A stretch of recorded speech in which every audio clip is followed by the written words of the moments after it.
Hi guys and welcome back to the channel. In this video we're going to react to American things that Britain doesn't have a word for. Now, like, how many of these are there? Because I guess if you're including snacks, there's probably quite a lot. We don't have Twinkies, we don't have Cheese Whiz, we don't really have Pop-Tarts, although I guess if you go to like the American aisle of a big grocery store, you might find them. I doubt it, but you might find them. But, you know, Lawrence from Lost in the Pond, great channel, by the way, Lawrence. He has done like 6 or 7 of these videos.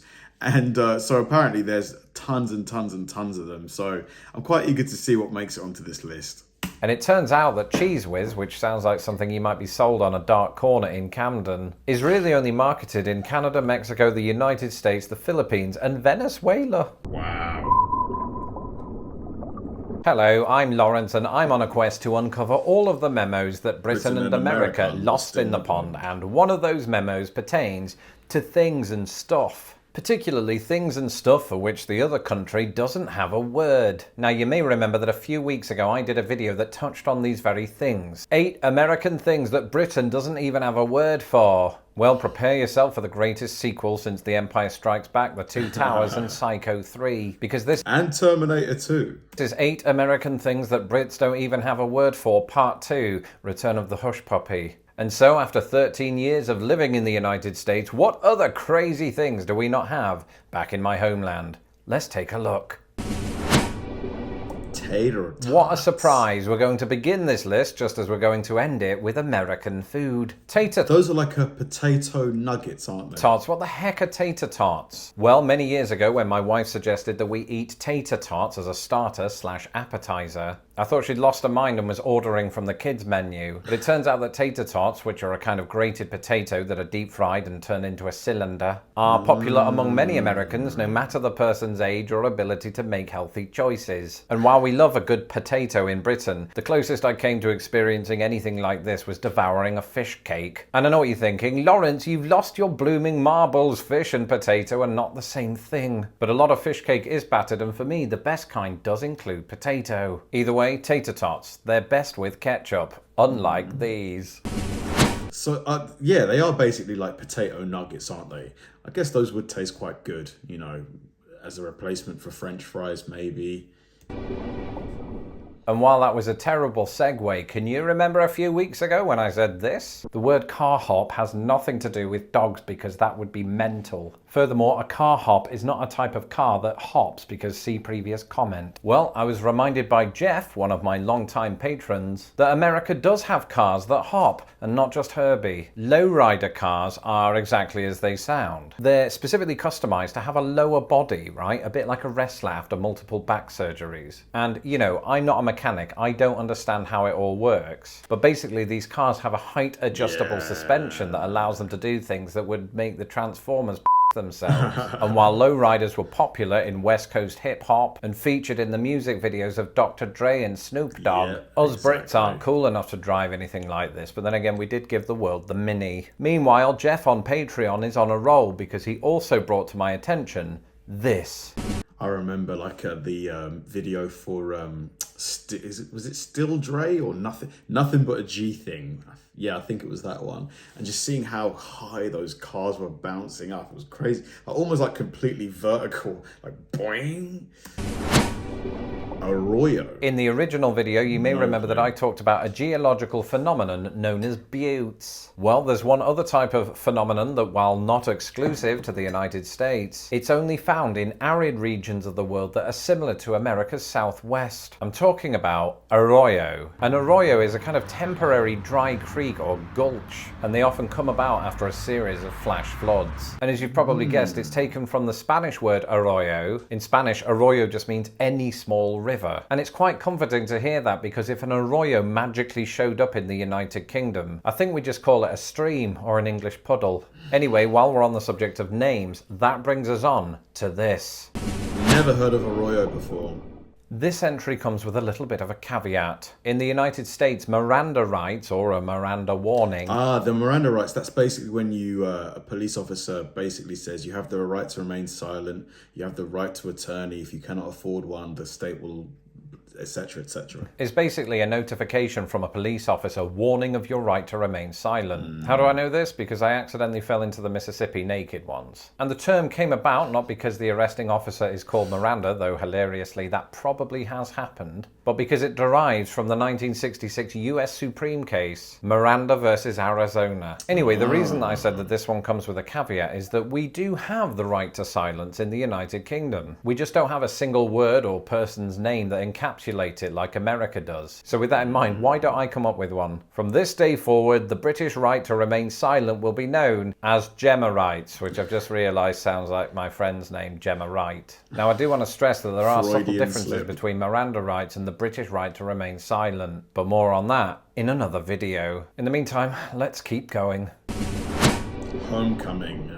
Every year across the United States, you'll hear this word, homecoming, and that's something I had to explain to my cousin, Tom Holland. Homecoming is this huge thing that takes place during September or October, where, you know, universities, schools, sometimes entire towns, welcome back their alumnus or former community members. And they put on this huge do, which can include a football game, school choirs, marching bands, and they coronate a homecoming queen. And we don't have anything like this in Britain because, you know, we have an actual queen. That said, we do use all of the letters in the word homecoming to declare something else. It's not homecoming, it's coming home. Football's coming home.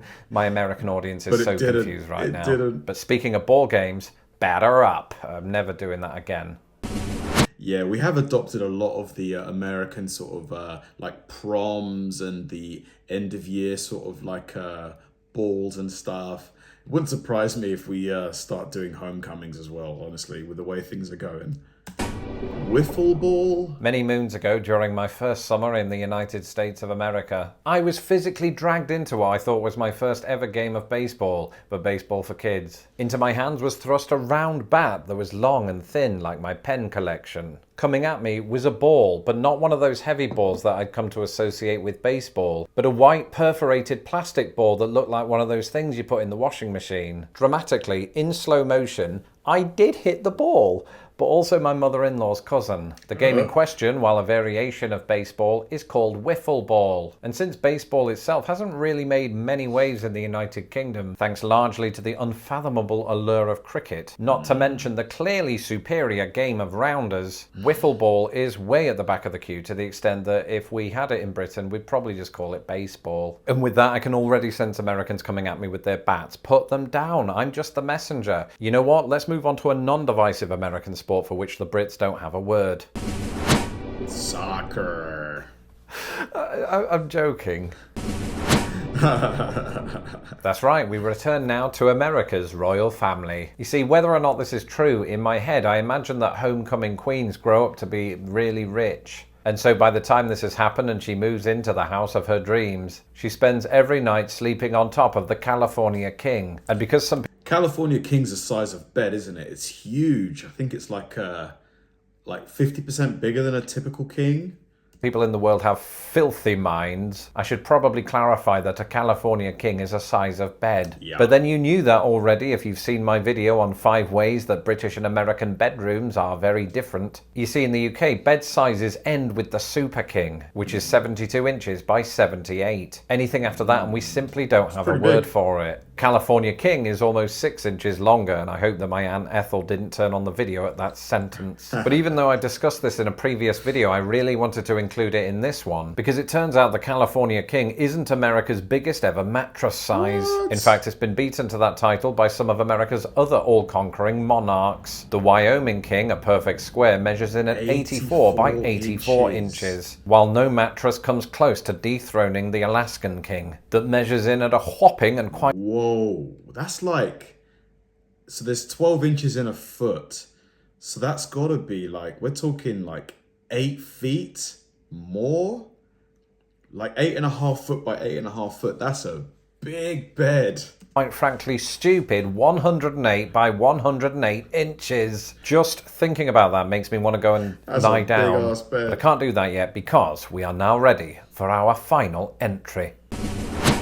Jeez whiz. As has been a theme during this video, today's final entry comes at the suggestion of one of my patrons, Deborah, who asks, is Cheese Whiz a thing in the UK? And the answer is no. But what is Cheese Whiz? Well, Cheese Whiz is basically a processed cheese sauce, and you can put it on many things, but it's arguably most synonymous with Philly cheesesteak. And it turns out that Cheese Whiz, which sounds like something you might be sold on a dark corner in Camden, is really only marketed in Canada, Mexico, the United States, the Philippines, and Venezuela, making it a memo that most certainly got lost in the pond. And there's probably a good many reasons for this, but one of them is that we in Britain are quite proud of our cheeses. Then again, America itself has a host of better cheese offerings than this. And Britain should probably be thankful that Do you like Cheese Whiz? What do you like about it? Like, is it the flavour? Cheese Whiz hasn't made its way into the shopping aisles or the dictionary. That's it for this episode. I'm Lawrence Brown. I just googled it, and the Alaskan King is 9 foot by 9 foot.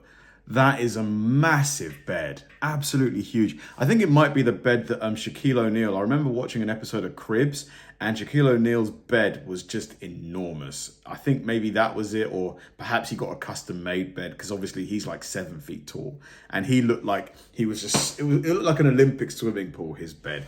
But yeah, that Alaskan King, oh my God, maybe one day hopefully, because I would love a bed that big. Thanks for watching, guys, and I'll see you in the next one.